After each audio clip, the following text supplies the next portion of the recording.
Så kommer den her, alt hvad jeg hader ved kvinder og ting, som jeg ikke bryder mig om, og jeg ikke kan lide ved kvinder, del nummer 11. Der var i nyhederne for et par dage siden med et lille barn, der blev bortført og voldtaget.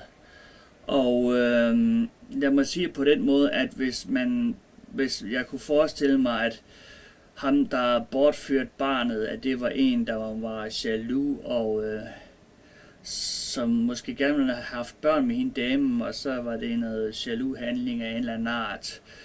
Men selvfølgelig, altså, hvis man laver noget kriminalitet og bortfører børn, så skal man selvfølgelig straffes med bøde og fængsel.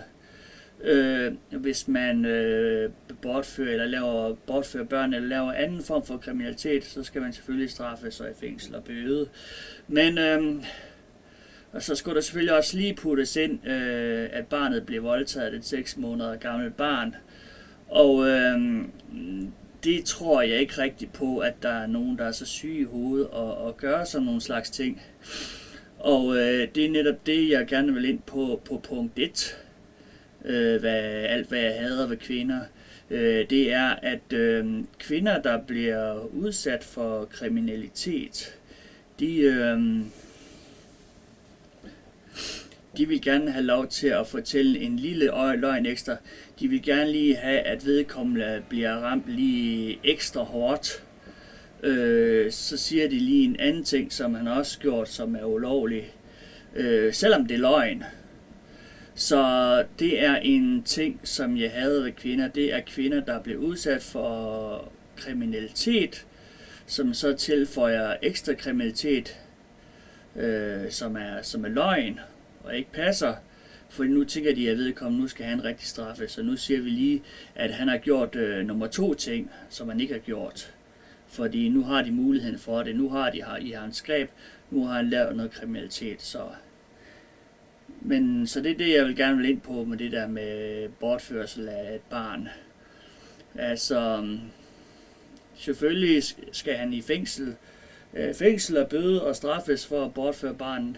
Men det der med at beskylde ham for at voldtage barnet og sådan noget, den tror jeg sgu ikke rigtig på. Jeg tror på, at det er løgn. Så jeg hader alle de kvinder, som bliver udsat for kriminalitet, som så fortæller en nummer 2 eller 3 historie, som er løgn. Så sådan det.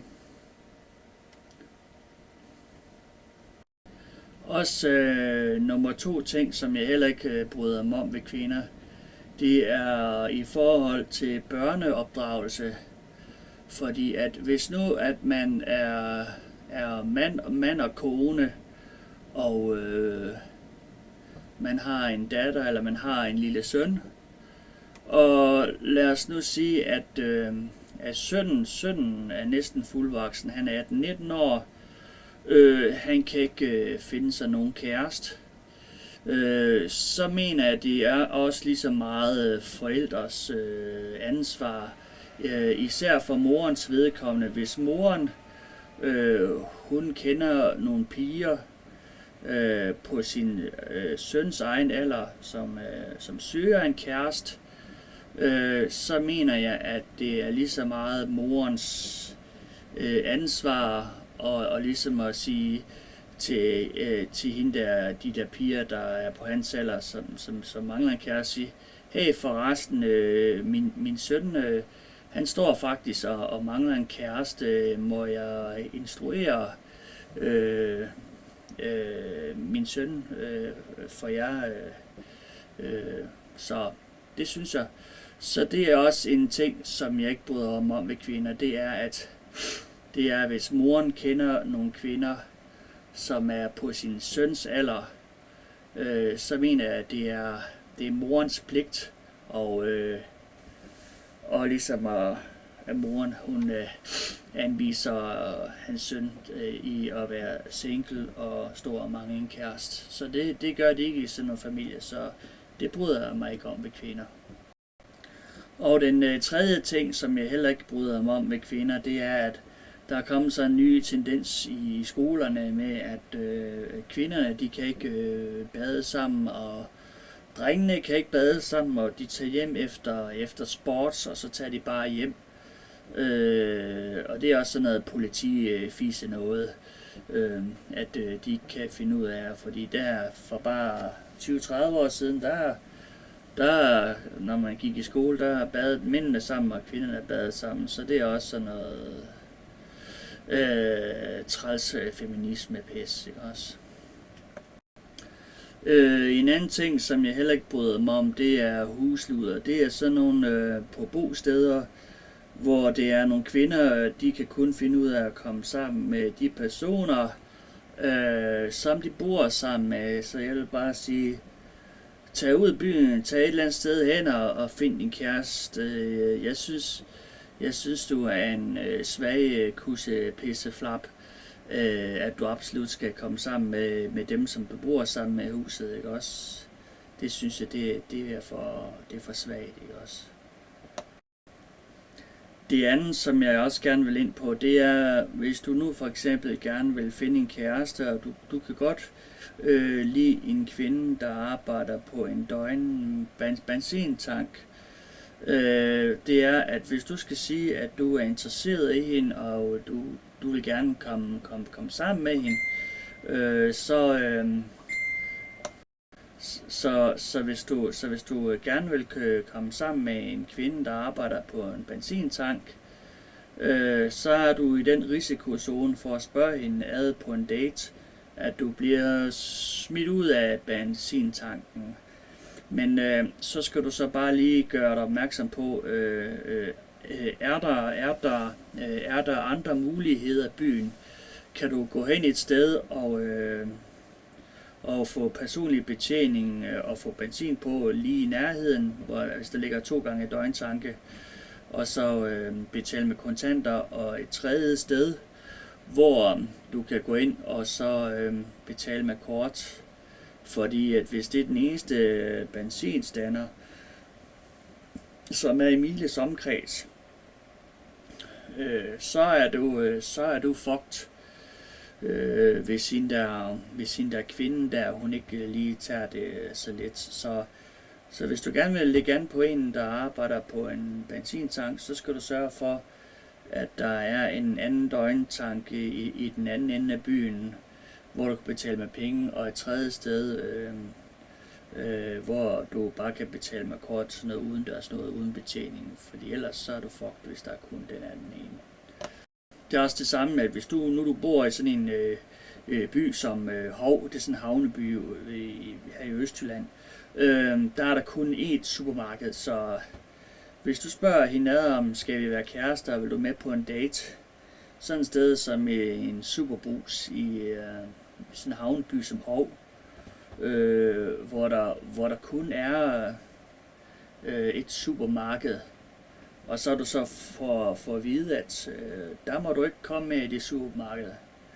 Så hvis der ikke er 2 supermarkeder, Rema 1000 eller en 365 i den anden ende af byen, så er du fucked. Fordi ja, så skal du ud og køre langt hver gang, du skal tage ud og handle ind. Så det er altid sørge for, at hvis du gerne spørger ind på en tankstation eller i et supermarked på en date, så altid sørge for, at der er flere tankstationer i samme by, eller flere supermarkeder i den anden by. Du kan selvfølgelig godt sige, at hvis nu at der er en Superbrus, hvor der også er en legatøs, men lad os nu sige, at det ligger mellem 40 og 50 km væk, den der brus der, så har du jo muligheden for, at hvis du bliver afvist og bliver udvist af butikken, så har du ligesom muligheden for at kunne lægge det bag dig. Fordi når det er noget, der er så langt væk, og det er ikke noget, du har ligesom tæt ind på livet, så kan du jo, så det er lettere at lade være med at fokusere og tænke på det, fordi så er det så langt væk, så hvis du skal prøve held med sådan noget som benzintanke og supermarkeder, så enten så prøv dit held med noget, der ligger langt væk, som du ikke bruger særlig meget, noget, der ligger 40-50 km væk, eller der skal i hvert fald være 2 tankstationer eller 2 supermarkeder, hvis du skal prøve at tage det skud på en kvinde, som arbejder sådan et sted, ikke også? Så var jeg også en gang forbi Crazy Daisy eller sådan værtshus for unge mennesker, så de mente, at altså, jeg er pissehammerende ligeglad, fordi dem, der kommer derind og får serveret alkohol på Crazy Daisy eller sådan noget, de er myndige, selvom de er unge.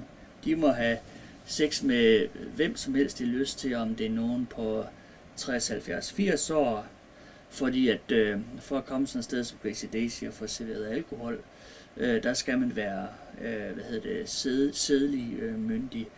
Men der var der også nogle drenge, der mente, der rendte efter mig, men jeg kom ikke, jeg kom bare for det sjovt, men det var sådan noget tævbandeværk. Men men jeg havde ikke noget intention for at skulle lære nogen at kende. Jeg var bare derinde for sjov, men ja. Det er sjovt, at jeg kan få sat sådan en stopper, så de mener altid, at jeg skulle finde nogen på min egen, eller så. Men det kan man sagtens sige til en, der allerede har en pige eller en søn. Altså, fordi hvis jeg finder nogen på min alder, så kan de jo ikke få børn længere, vel, ikke også? Så. Men i hvert fald,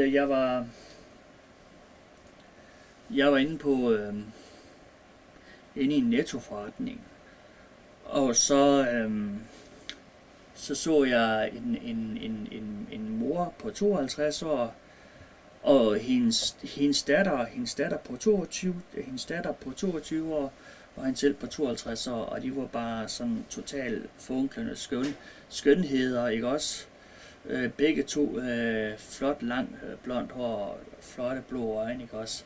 Og jeg tænkte så ind i hovedet, ikke også? Altså, jeg havde jo lyst til at stable dem oven på hinanden, og så bolde dem begge to på en gang, ikke også? Men det sagde jeg selvfølgelig ikke, fordi at ja. Så jeg valgte bare at sige til dem, for jeg både lyst til at bolde mor og datter, så jeg valgte bare at sige til dem, at jeg føler mig som en kriminel, bare at kigge på jer. Så skete der ikke mere, at jeg sagde, at jeg følte mig som en kriminel, bare ved at kigge på dem. Så ja. Men ellers, jeg kunne både bolle mor og datter. Hun havde været tidlig i gang med at få børn. Så. Men på lidt ting, så hvis jeg fandt sammen med hende der, den flotte mor og hendes flotte datter, ikke også? Og så siger han, ja, jamen jeg er også snart 48, du er 52. Jeg har ikke fået min datter eller min søn endnu. Skal vi ikke lave et barn? Dig, Lotte Hanne, et eller andet på 52, siger hun, det har hun overstået for længe siden, og hun kan ikke få børn længere.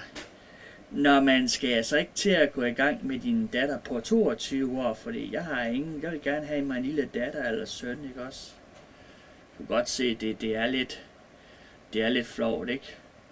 Så, men ja, så jeg sagde i hvert fald til dem, at selvom jeg gerne vil knippe dem begge to, at jeg føler mig som en kriminel par, og kigge på dem, ikke?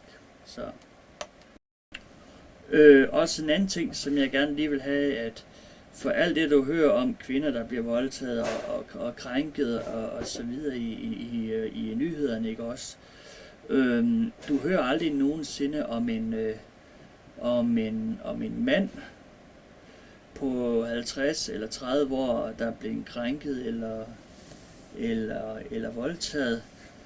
Og så kan du så undre dig over, hvordan kan det være, at det kun er mindreårige piger og mødre, der bliver krænket og voldtaget. Hvorfor er det aldrig nogensinde en mand på 25-30 år, der bliver krænket eller voldtaget. Virker det ikke lidt mystisk, at der ikke er så meget som et eneste tilfælde af en mand på 30 år, der bliver voldtaget? Hvorfor er det aldrig nogensinde sket i Danmarks historie? Hvorfor er det kun noget under den her højde og noget med en trekantet sprække, det hele tiden handler om? Virker det ikke lidt mystisk og lidt forkert, at mænd aldrig nogensinde bliver krænket eller voldtaget? Du kan jo lige tænke lidt over, og så høre, om du nogensinde har hørt om det i nyheder, eller nogensinde, at det er sket for nogen. Ikke? Så.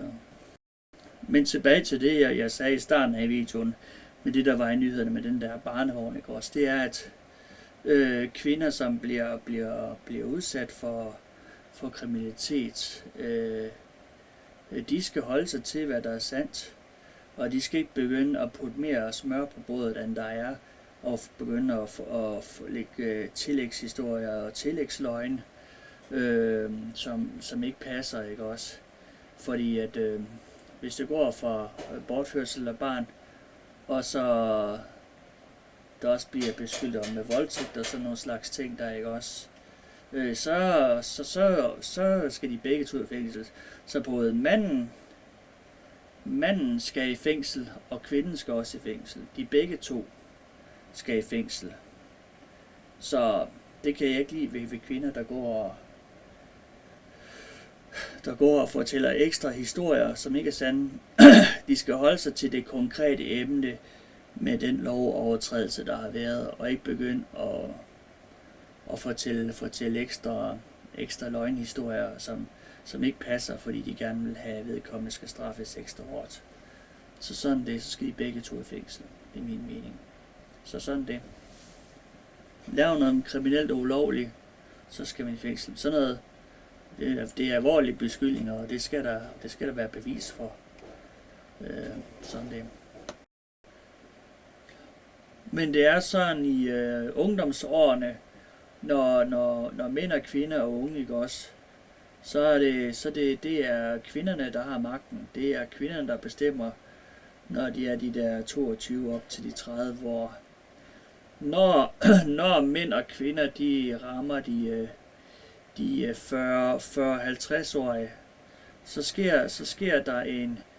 sker der en omdeling i magtfordelingen, fordi så er det lige pludselig mændene, som har magten, fordi når de bliver ældre og bliver 40-50 år, mænd og kvinderne, ikke også, så begynder kvinderne at få appelsinhud og blive fede og overvægtige og sådan noget, og så er det lige pludselig mændene, som går og vælger til eller fra. Dig vil jeg have, og dig vil jeg ikke have, fordi at der sker en omvæltning af magtfordeling, når mænd og kvinder de bliver 40-50 år, så er det mændene, der vælger sin partner, ikke kvinderne. Hvor det er kvinderne, der vælger partnerne, og ikke mændene, når de er unge. Så det er den fordel, vi har, når vi bliver 40-50 år gamle, så er det mændene, der vælger kvinderne, og ikke kvinderne, der vælger mændene, ikke også? Jeg også nogle gange, når jeg har været på burgerrestaurant, Burger King eller McDonald's, ikke også, så ser jeg ham der rocker fra mand, eller en eller anden noget, ikke også? Han sidder der sammen med hans kone og hans børn, ikke også? Så hvis man kommer med nogle frække bemærkninger, så kan man sgu hurtigt komme i slagsmål eller et eller andet, ikke også? Men så tænkte jeg en sjov tanke, at hvis nu man lavede en t-shirt her, hvor der stod Gangbang volumen 19, ikke også? Eller en eller anden gammel mand på 80 år, som bollede en pige på 25 år, ikke også, med rottehæler, ikke også, sådan en t-shirt eller en, hvor der står Gangbang volumen 40, ikke også. Så i stedet for at gå hen og være flappet, så kommer jeg hen til ham der, den tatoverede mand, der sidder der med hendes lille pige og børnene, ikke også. Og så siger man til, nej, men sanden, er der ikke det dejlige solskinsvejr, ved I om det regner i morgen? Har man den der t-shirt, med hende der asiatdame der, hvor der står 5-6 mænd omkring hende, og hun tager dem på bukserne. Der er ikke noget med noget pik eller kusse. Der er bare et billede af hende, der er den let påklædte asiat, og der er de der 5-6 mænd, der står omkring, hvor hun tager dem på bukserne, ikke også? Så i stedet for at komme hen og sige noget provokerende, så bare gå hen til de der ligner psykopater, sådan nogle radikaliserede politikere, og så sige, at jeg er en dejlig solskinsvejr, og har I hørt om Legoland udvider, eller noget andet noget, at nu har der været det der med at vi ikke har haft rent drikkevand, ikke også?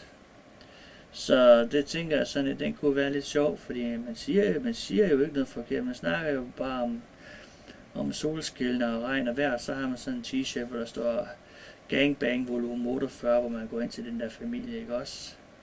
Så den synes jeg jo faktisk meget morsom. Jeg har også tit tænkt på, når jeg kommer sådan i en butik der, så ser jeg sådan en hot mama, ikke også? Og så har jeg sådan 2 Volkswagen, og så siger til hende moren der, hvad så? Skal vi hjem og hygge lidt, eller vil du hjem og vise mig din katte, ikke også? Så de der 2 næsten fuldvoksne sønner der, jeg kunne godt forestille mig, at de kunne finde på at slå på en, hvis man viser interesse for deres mor der. Så får de det der modre syn på, jeg kigger sådan her. Der har jeg tit fået det der mors velopdragede søn blik der, ikke? Du skal holde dig væk fra min mor af. Du må ikke være interesseret i min mor.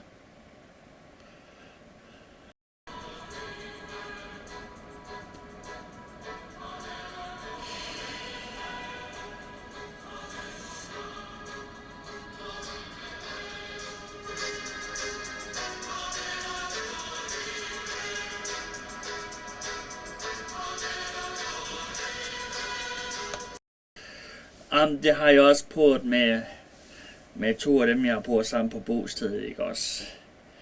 Jeg kan godt lide deres mødre, ikke også? Så kommer de der, det er sådan nogle, der er placeret på ungdomssituationen der.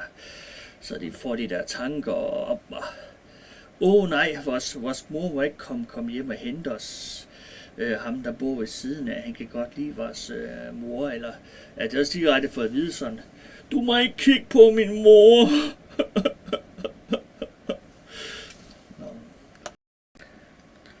Så har der været alt det der sexskandal med mig og så i Højenby også. Så du ved godt, sådan nogle prinsessebørn, det bliver overbeskyttet, og det er jo kongeligt også. Så, men der var alt det med sex og Magnus Højby også. Men nu har der også været det der med noget kollegieværelse med noget omdeling af nøgenbilleder. Og det er jo også hende der prinsesse Isabella. Og jeg vidste det med det samme, og jeg vidste det skulle nok komme hende der med noget skandalelse, med noget krænkelser eller et eller andet. Det skulle nok komme på et tidspunkt. Jeg vidste det flere år før.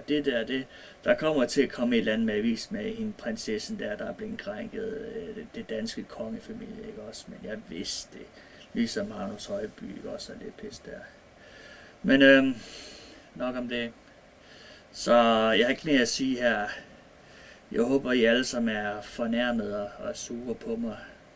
Men det meste af det hele, ikke også? Det er jo bare ting, som jeg tænker, eller tanker, jeg har.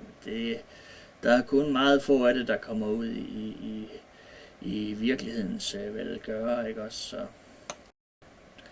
Og jeg har aldrig nogensinde været til barnedåb. Og jeg har heller aldrig nogensinde været til bryllup, og jeg har aldrig nogensinde set en fødsel. Og så tænker jeg på, at kvinder, de er så søde og rare og uskyldige, ikke også? Så hvorfor fanden har jeg aldrig fået tilbudt børn eller ægteskab, eller været med til et bryllup eller fødsel, eller noget som helst overhovedet? Tænker I det, fordi at kvinder, de er søde og rare mennesker, siden at Siden er jeg aldrig blevet inviteret til hverken bryllup eller set fødsel eller noget. Det er jo fordi kvinder er nogle gode, rare mennesker, at de ikke lader mennesker være med på sådan noget, ikke også? Jeg plejer også til, når jeg så er kommet ud på stranden, hvor der ligger sådan nogle halvnøgne mænd og kvinder, så er det sådan delt op i et. Den ene side, der er mændene, og den anden side, der er kvinderne. Og de er alle sammen uden trøje på, ikke også? Så der er også, når jeg går ned i mændeafdelingen, så tænker jeg, nu er jeg kommet forbi al ondskaben. Nu er jeg kommet til den gode, men generelt set, altså kvinder, der ligger ved stranden, det er noget meget, meget farligt noget. Så hvis man skal vise interesse for en kvinde, så er det sgu bedst, at hun har tøjet på og ikke sådan lidt påklædt ud på en strand. Så kan man hurtigt få ballade. Ja. Jo, så det sidste jeg vil sige omkring, som jeg hader ved kvinder, det er i 70'erne og 80'erne, der kunne mænd godt lege med hinandens børn og have det sjovt, ikke også? I nutidens Danmark, der er der sådan, hvis du går hen og snakker med andres børn, eller leger med andres børn, så tror folk, det værste omkring dig. De tror, at du er en forbryder og alt mulige slags ting. Sådan var det ikke i 70'erne og 80'erne. Der kunne andre godt lege med andre folks børn. Så det har været sådan en dum udvikling, der har været. Men nok herfra, jeg har ikke mere at sige. Hej hej.